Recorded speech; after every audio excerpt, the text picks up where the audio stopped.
I want to get your thought, William, on Chelsea's attacking options. They've got a wide range of options out wide. You know, Garnacho, Pedro Neto, Jamie Gittins came on from the bench as well. Estevao is there.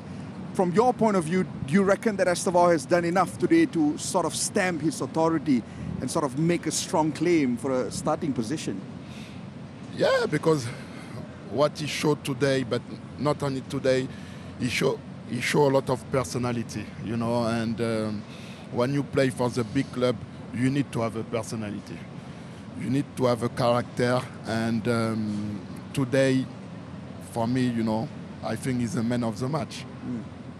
That is my opinion. But with all the quality Chelsea got in front, I'm not worried for them for the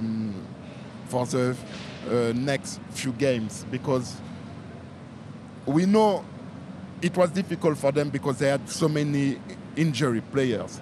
So that's why they were in that position. But after what they showed tonight, I think Chelsea will come back in track, and they will be not too far, you know, to compete for the Premier League. Yeah, David. They're the top. What we watched today was it, and they've got so many injuries as well. So they've got a lot of quality to come back into the team.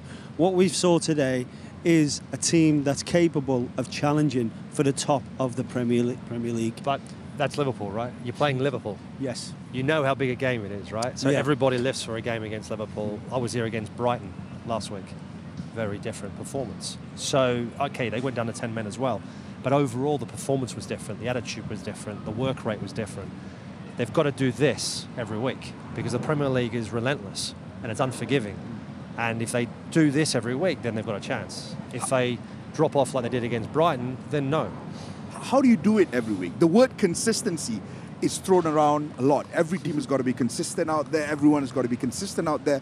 But when a team like Chelsea, especially when you watch them, William, when you see them in 1 week do really well and then the following week struggle to sometimes keep that momentum going, what do you think is sometimes missing when it comes to consistency? Sometimes it can be about the experience. I mean, when I said experience, because we know the Premier League is very difficult. You know, if you want to be champion, if you want to finish around third position, you need to be consistent every weekend. And, you know, today, I think, you know, both of the team, you know, they lost energy.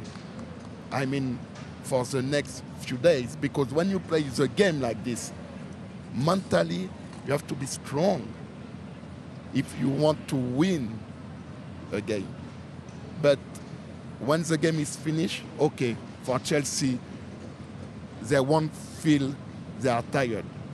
But the next game, they have to be ready. And to be ready, you have to be very professional. I mean, you have to do everything right, you know, for the next weekend. I think what's really key is my limited experience at that level. You know, when I was here at Chelsea, obviously the change room, John Terry, Frank Lampard, Didier Drogba, you know, the list goes on. The demand was enormous, was exceptional. So every single player had won something or was a top world-class player. So the demand of each other was always so extreme on top of each other. When you look at this Chelsea side, you think, well, Cucurella, you look at Reece James, you look at Caicedo in midfield, Enzo Fernandez. These are the guys that need to put demands on everyone. They need to carry and demand from their teammates around them. It's about driving culture, isn't it? Exactly. Lifting that change room every week. When things are tough, when you're not doing so well, you've got to drive and you've got to demand people. And that's what I experienced when I was here at Chelsea. The minute you walked into this club, the demand and expectation to win was straight away. It was overwhelming. But all your teammates were the ones that lifted you and drove you every week.